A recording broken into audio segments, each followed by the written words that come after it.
first, let's get this situated. So I'm looking like this. Captain America. It was the last movie before the first Avengers.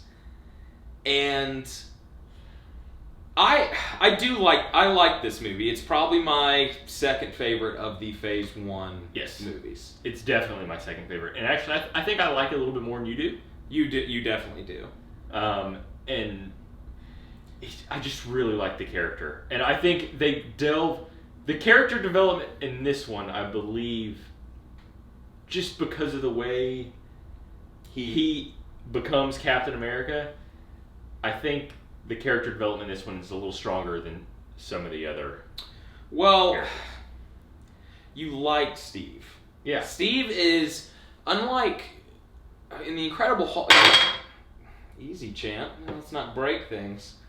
In the Incredible Hulk, you know, you like Bruce Banner because you like him as the person, but once he becomes the Hulk, it's like all bets are off. Yeah. And Thor, in the first one, when you're introduced to him, he's kind of like this overly confident bravado, like basically kind of spoiled brat. Yeah, spoiled brat. I was going to say, but that's the point of that movie. And then Tony Stark has some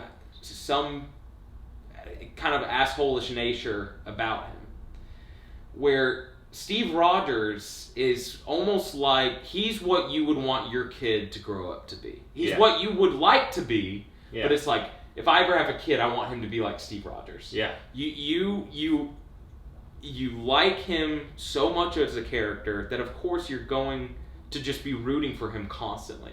So to see him even as a kind of this like puny looking guy, the CGI holds up on that. Yeah, it does. Even now, I was watching it, and I was like, I don't know how they do that. Like, it was impressive. That's way above my knowledge of how they do that. But I mean, what do you expect from the guy that directed Rocketeer? Or Jumanji. This guy's a legend. Jurassic Park 3. This guy's a legend. Well, we were going good up until. What are you talking about? You mean that's the creme de la creme, homie? No, and that being besides, my point was though his principles, he stood by them even before he became like a symbol for what was supposed to be America. Yeah, like he truly believed in just like basically just the betterment of how America should be great. Everyone should be fighting against the bully. Like he's like he's just like. He's what every American should be. Yeah. Now, that being said, that's kind of some of the parts that I would complain about, is that there's a lot of moments in this movie that do feel a little cheesy. And it's...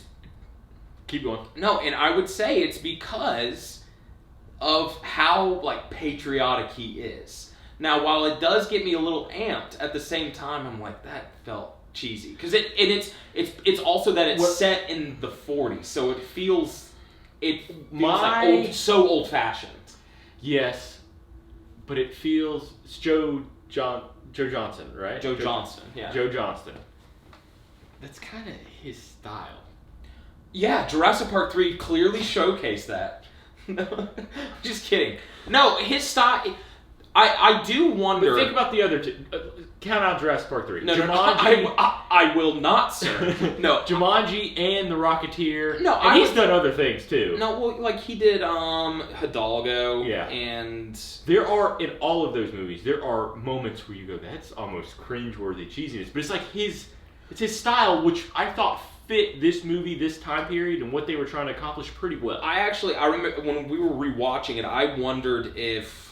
Along with him being a somewhat established director, I wondered if they saw The Rocketeer and they saw that aesthetic and thought he nailed that aesthetic. Mm-hmm. And they thought maybe he could do the same for Captain America, because Captain America is set in the 40s and The Rocketeer...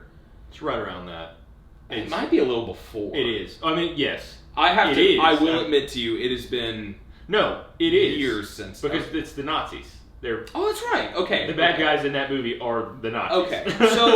So yeah, I'm sure that played a huge part in it. And Yeah, that's where I was gonna say there are some moments where you're like, God, but I think. See, I thought it all worked pretty well. Okay. I thought it was That's- his. and I that's thought it was fair. his own. I thought that was Joe Johnston's style, and I thought it worked, okay, and I'm not especially for I'm what not, they I'm not were. positive, but I think the two guys that wrote this one, Captain America, are the ones that are currently writing. They wrote like Civil War and they wrote Infinity War, and they're writing Endgame. Like it's Christopher Marcus and I forgot that. Well, this. So and I think it shows that like it's kind of always been the Captain America Yeah. kind of story. I mean, as the Marvel Universe grows, and you've got Civil War, and you've got Age of Ultron, and the Winter Soldier, no matter what happens, even in Civil War, where it's like there's two sides, who's not pulling for Captain America? I've always been on Cap's side. Yeah. Yeah. I like. Don't get me wrong. I like Tony and I like Iron Man, but personally, I don't agree with what they were trying to do, and I think that's kind of the point. Yeah. And well, I'm just saying those movies felt like they leaned more towards wanting you to favor Captain America than they do Tony Stark. I'd agree with that. But anyway, that's beside the point. This movie, and I thought the villain in this one was the Red Skull was one of the stronger villains in the movie so far. Well, it has to do with Hugo Weaving. He crushes everything he does. He does. But this, in particular, you okay? Yeah. Okay. In particular, he's awesome, and he. And it's another thing that I always joke about, which is like Hydra. What? They literally it's like what's worse than the Nazi salute? Let's just make it a double. Like what's I don't understand. I mean, I guess that was their. I'm assuming that's their rationale. It was like, you know what the Nazis are doing it? We're doing it worse. We're gonna be better but worse at it. And that was the one. I always laugh when I see it, but not at Nazis, but at the double salute. But Hugo Weaving is so good, and he is so menacing, and like every time he's on screen, he like command his presence alone. Yeah, just it really does. He is so good, and like if we're talking about the acting in this, there's a lot of people in this movie, which it's so strange to go back and watch all these movies, and sometimes I wonder, was some people's like, I guess it, like if you looked at like an Iron Man, there's some people's careers, like Robert Downey started to come back, or if you looked at Thor, Chris Hemsworth was a no one, but then he had played the dad in Star Trek. But that was fine. I meant like wide no. Mm-hmm. And in this, I'm like, I don't think there was really anyone that it was a stacked cast at the time, right? I mean, you have Chris Evans as Captain America, who I remember being extremely skeptical about, because up until that time, Chris Evans was like super jokey, he was super comedic, like all his roles were comedic, and Captain America was supposed to be very stern, very serious, and I was like, Chris Evans, like I know he's got the American look, but he does. But he had done. Did you ever see? Is it Cellular? Yeah, I've seen Cellular. It is not a good movie. No, but I thought he was. He carried his weight in that movie. Yeah, but the movie is so ridiculous, and that movie still has elements of comedy to it. So it's not like I had never seen him in a role where he's just like flat out serious. Okay, I'll give you that. But he proved me wrong. That's my point. He's proven to be a pretty and good even actor. like in his worst performance as Captain America, I would argue, is probably in this one.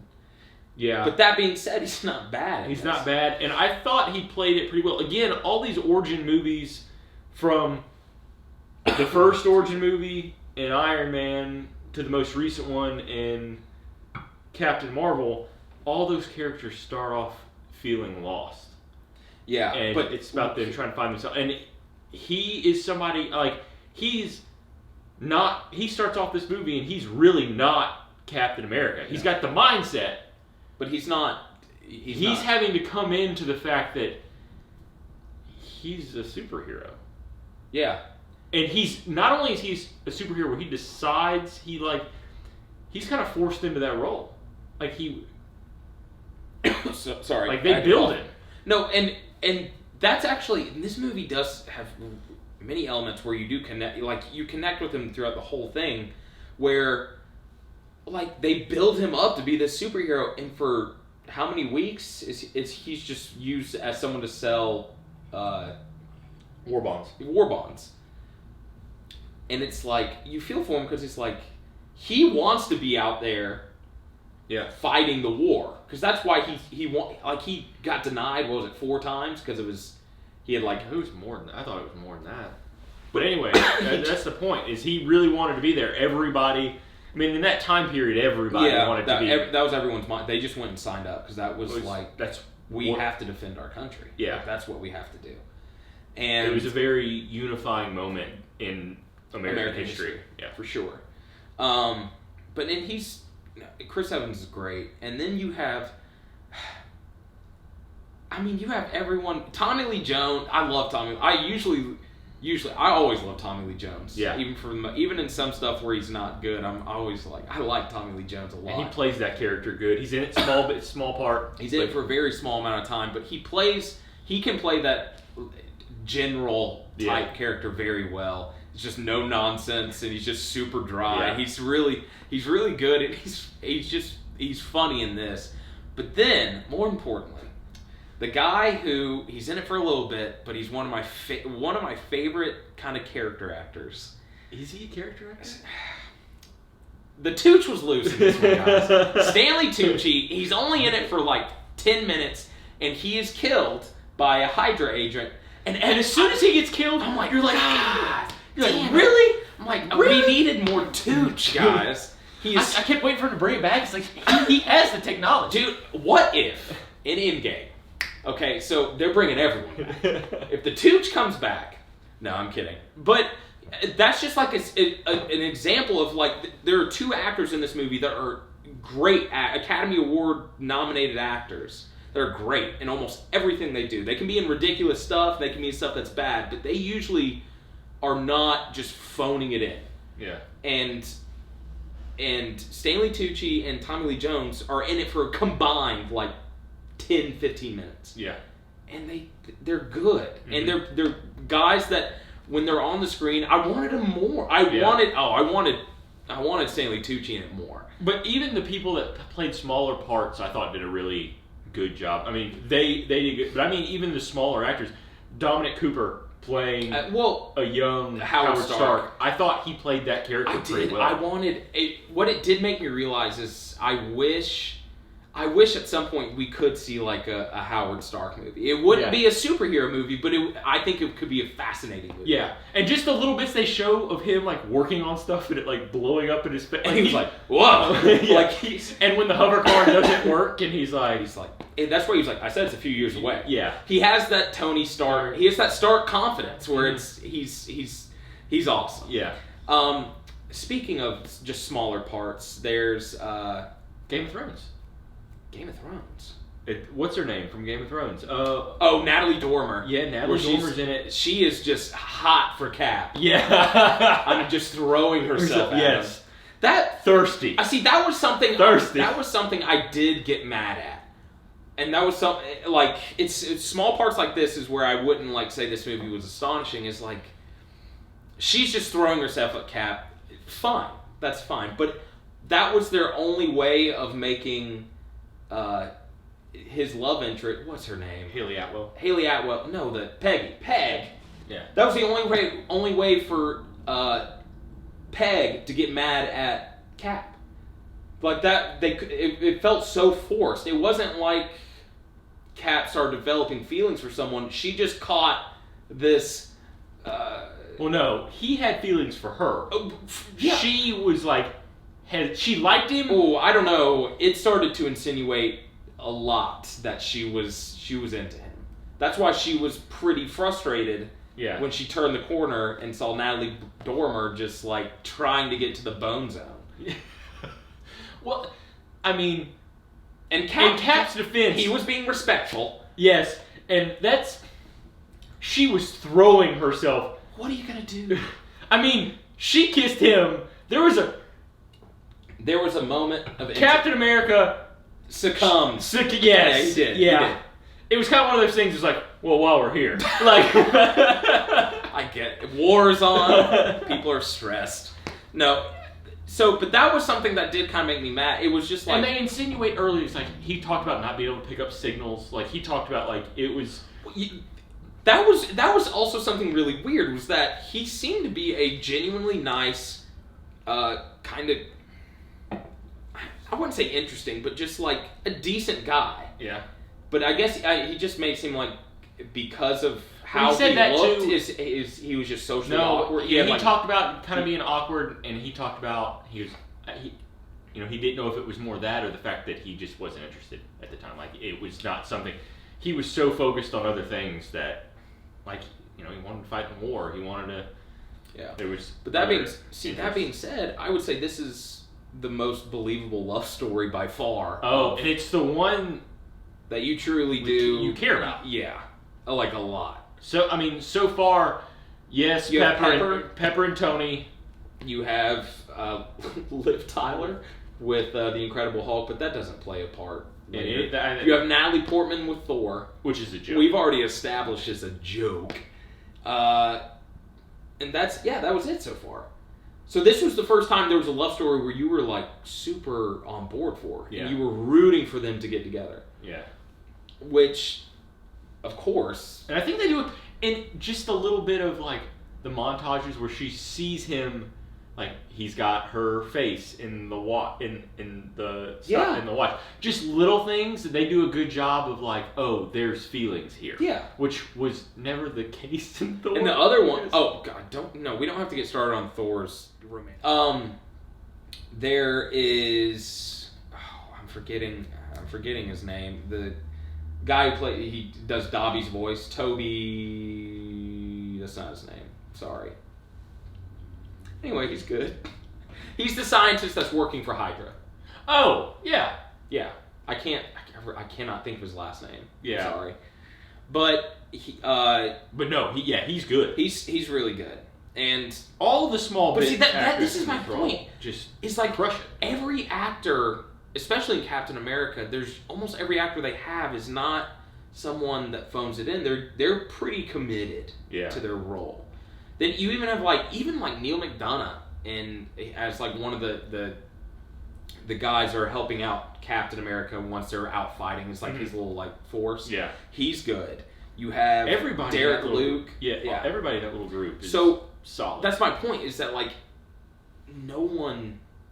there's not really a weak actor in this movie, which helped out because there's some cheesy moments in this movie that I was. Yeah. That's it because everything else was pretty good. Yeah. I also like the development. They did a pretty good job, even with the limited time they're together. They do a pretty good job of developing the Bucky character with. See, I thought they did a good enough job. Well, I mean, without having to go like deep into like their childhood. Okay, you had it. They fair. Gave you a good understanding that they grew up together. They've been friends forever. The boys, yeah. They look out for. I mean, Bucky's getting him the dates. He's always trying to hook him up with girls. And then Bucky was like, "Fine, I'll just take you two ladies home and then I'm off to war." Which is essentially what he does. We all gotta have a bucket list, man. I guess that was. What if that was the last thing you heard before he left? He was like, "You two ladies heard of a bucket list?" Anyway, they were going dancing. Yeah. Well, I'll buy it, I guess. I think. But I do. I thought it was enough to develop that there was a good friendship there. Yeah. Like they were childhood friends, and it's enough to good enough to get you to Winter Soldier. See, I don't know if I necessarily agree with that. Your best friend. I mean, you gotta remember they established that they're best friends, but I I wish I saw a little bit more of Bucky. Because by the time you're introduced to Bucky and it's going fine, and then he finds him because he's been captured, he's being tortured. He finds him, and then they show him kind of fighting, and then he's off the train. He gets knocked off the train. Yeah, but they grew up together, and then Captain America's frozen for like 70 years. No, I know. In his mind, Bucky's only been gone. Yeah, that's fair. I mean, it's his best friend from like. But see, that's my point is that there was enough of a connection that I get it. It's insinuated. Yeah. But I wish I had seen a little bit more, because I personally, as a viewer, didn't feel as connected to Bucky as clearly as much as Cap is. Yeah. But that's just. I think it was good enough to get by. Yeah, it was. But they also had to pick their spots because they had to develop his relationship with Peggy too. Peggy, yes, with Peggy. But this is something that since we're on this subject, we have to bring up. I've realized this. There's a reason I think I've seen this movie maybe 3 times. This is probably it's 2, maybe 3 times for me. This movie, this is 4 for me. After you get done watching it, you are depressed. You like this movie.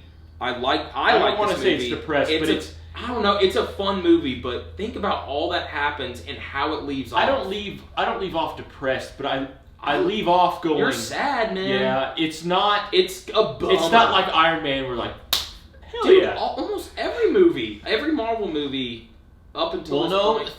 Thor stuck. Thor's a little depressing, but okay, we're back on this again. It's a little depressing because they're like, oh, he misses Jane, but it's like. Why? You've known her for 3 days. But I'm just saying that wasn't the first time at all. I mean, and the Hulk, you have him leaving off like, oh, I can control it, which was kind of badass. The first 2 were like, yeah, no, let's go. I agree. And then, but Cap, no. Between how it ends in 1940. I remember walking out of a movie theater. We both did. We actually went to go see this movie with our mom, and even Mom loves it. Yeah, but she walked out of it doing the same thing. Like she was sad. That was sad. I don't want to say that being depressed and being sad is like different. It wasn't like a long-lasting depression. Yeah. I didn't go into a depression, but it's depressing. Yeah. The idea that he then wakes up 60, 70 years in the future. Yeah. The woman that he had grown to love, who basically told him that she loved him back, that she wanted to go dancing with him. Yeah. She's gone. Yeah. His best friend, and even though it happens 3/4 of the way through the movie, is gone. Yeah. He is now in a world that he doesn't even recognize. He cannot relate to any. He knows no one. Yeah. And the last words of the movie is because Nick Fury's like, "What's wrong?" And he goes, "I had a date." And then it cuts, and you're like, yeah. No! I'm telling you, this movie does the best job of developing the characters. But I think that's important, because we were talking about how Cap, throughout the course of the Avengers universe, is someone that you are constantly rooting for. Yeah. And you never get pissed off at him. No. Like, even when he's doing something where it's like, why do you have to be so by the book? Or so, like... You understand where he's coming from. It's like, yeah, but I get it. Because he's trying to be a good guy. Yeah. So, he is someone that you feel so connected to, and I wonder, I'm assuming they might have done that on purpose. Is to end it that way, is where you feel... You feel for it. You feel for him so much. Yeah. But that's something that has always stuck out to me. It also makes, as a viewer... I mean, and also it helps the Avengers too. Like, they have to, because I mean, they've read the files. They know you want to fight for somebody like that. Yeah. And Tony can try and act like a leader. Even Thor, who's the god. Yeah. No, like you see it in Age of Ultron. Yeah. Where they're picking up like Thor watches him and he's kind of like, he's worried that, you know, if any of them are worthy of picking up the hammer, it's Cap. It's Captain. Yeah. That was something that I liked in Age of Ultron. Yeah. We'll get to that, but yeah. Because Cap is... He's just like... He's genuinely the best dude out of all of them. Mm-hmm. So that's why in this movie it was nice just to see almost like how he became Yeah. this guy. I mean, you didn't see his childhood or anything, but you got enough of a vibe. Yeah, you understood that like he was this way before he had any power. Yeah. One of the bigger things that was introduced in this was the Tesseract. Mm-hmm. That becomes a major Do you find it odd plot point in that the next movie? because in Avengers, I believe it's in Avengers where they mention that Howard Stark found the Tesseract when he was trying to find Cap. Yeah. Which kind of bugged me because weren't they in the same? No, they weren't. Mm-hmm. What happened? You don't remember the Tesseract fell out of the plane while they were flying in the middle of the ocean. Okay, sorry. That was a small. It's a small plot point. Sorry. Yeah. Not the Tesseract in general, but Yeah. where it landed. So, okay. And at a certain point, you stop looking not because they don't have the technology to find the plane. You stop looking because there's no point because he's dead. You just assume he's dead. But he's not. No. And he had a date. Yeah, it hits you. Kyle, They do a really good job. I mean, it's. Oh, and the scene where he's going down, and instead of like I trying had to turn more it of a- around or try and even parachute out or try and say like I'm jumping out of this plane, this is where I'm landing. Because he's such a good guy, he's like I have to ground it. Yeah. He has to go down with the ship. And Yeah. you're like no, you don't, Cap. But you do. But he does. Like, Yeah. and he saves what they. I probably had more of a heartfelt moment like when this ended than I did when like Infinity War. Yeah. No, I did. No, I agree. This was actually had an emotional resonance with me where I was like, oh, I'm really sad. And even the after credit scene in this, where he's just hitting. Well, he's hitting the bat. It's basically a preview for Avengers, and this scene is actually in Avengers. But my point was, it was like, this is all he's got. Yeah, and he talks about that in that scene in Avengers because the scene plays out longer. Yeah, he talks about. He says you can tell it's almost like a defense mechanism where Nick is like, "You training for something?" And he's like, all he says he's like, "I got a lot of time to catch up on." Yeah, like he's been frozen for so many years. I got to get back in shape. But it's like he doesn't have to get back. I mean, look at him. Yeah, he's in shape. So and it's like that. I don't think he can physically be out of shape. No. Like I don't think it's possible now that he's. Well, see that plays into because the scene I for some reason always remember, and I think it's a moment of where Peggy does realize that she loves Steve, is where they're at like basically this bombed out bar. That's because they're in the war, but this bar has been like bombed out. And Steve is like trying to get drunk, and he can't. And she's explaining to him like, well, your metabolism, because of what you've gone through, your metabolism is like, what, 4 or 5 times heightened. So he was like, so I can't get drunk. And she's like, no. And he's depressed because his best friend Bucky has, to his understanding, died. Yeah. And he doesn't know how to cope with it. And what his way of coping, and what many people's way of coping, is getting just absolutely hammered. But he can't. He has to sit with it. Yes. Jesus, man, you can't tell me this movie isn't depressing. Like and that's what's nuts is that there are a lot of fun moments in this movie. But like the moments that stick with me are those moments that are depressing or that are sad. Yeah. I mean, it is a.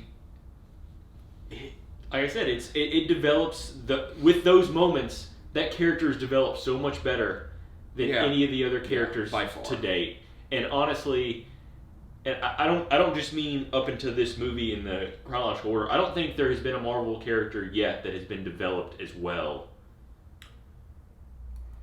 I'm sorry, I'm legitimately thinking, and I really can't think as deeply, because you go so far back with Captain America. With Tony, we will be doing Iron Man 3, but you get an insight into... See, but even... I would say...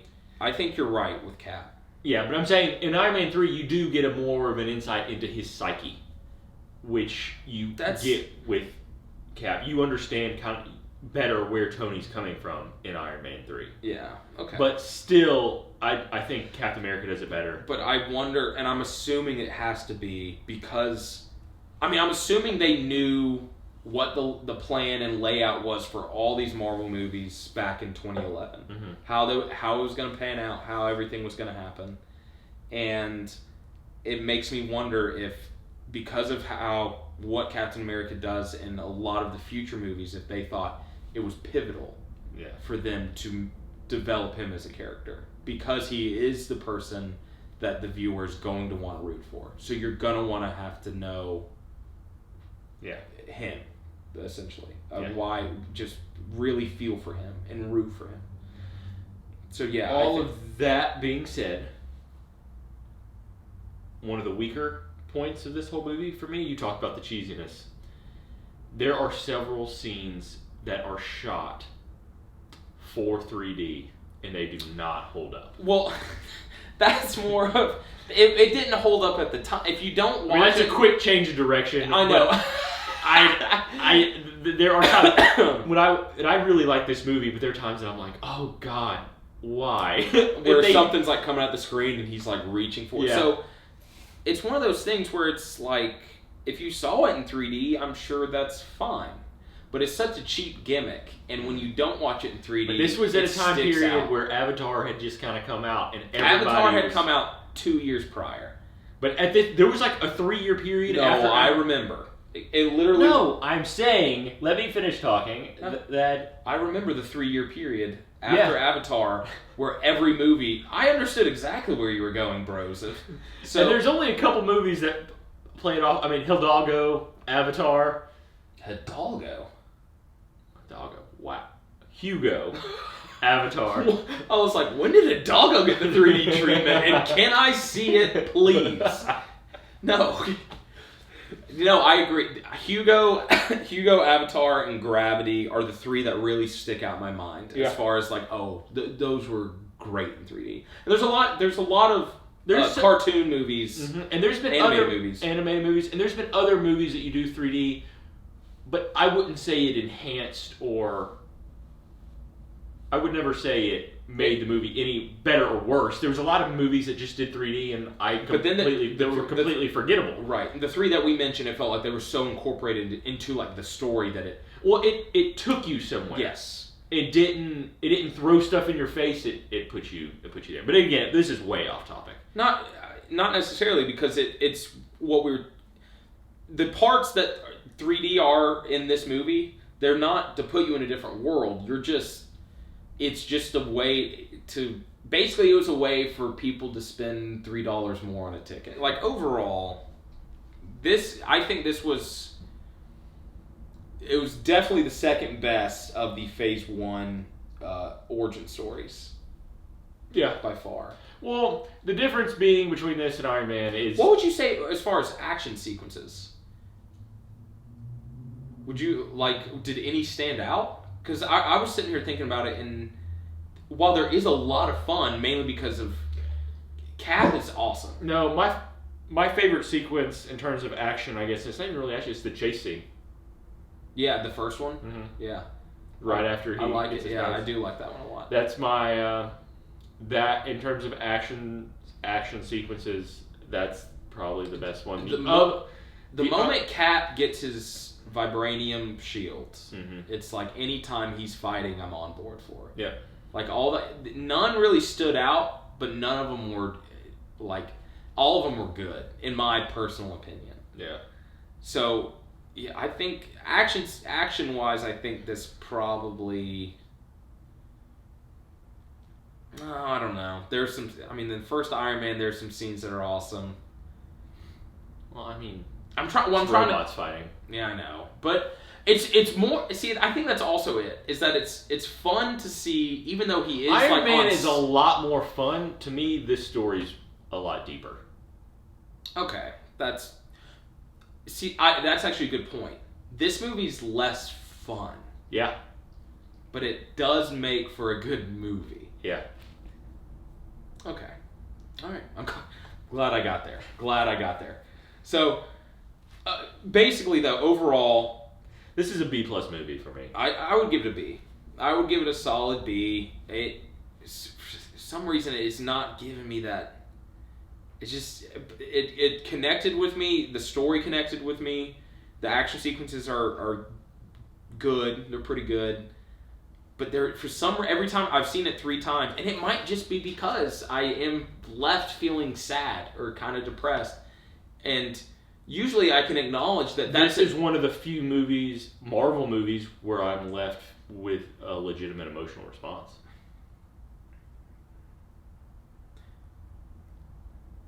Like that. No, I would.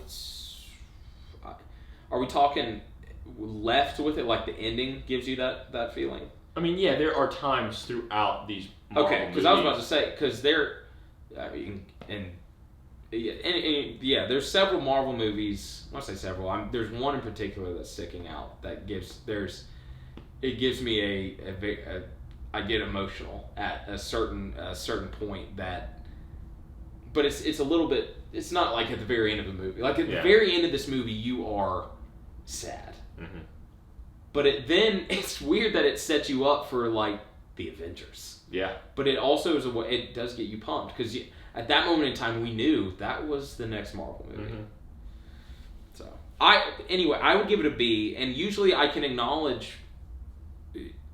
I can acknowledge when a movie does give me an emotional response like that I'm like that was a good movie, and I do think it's a good movie.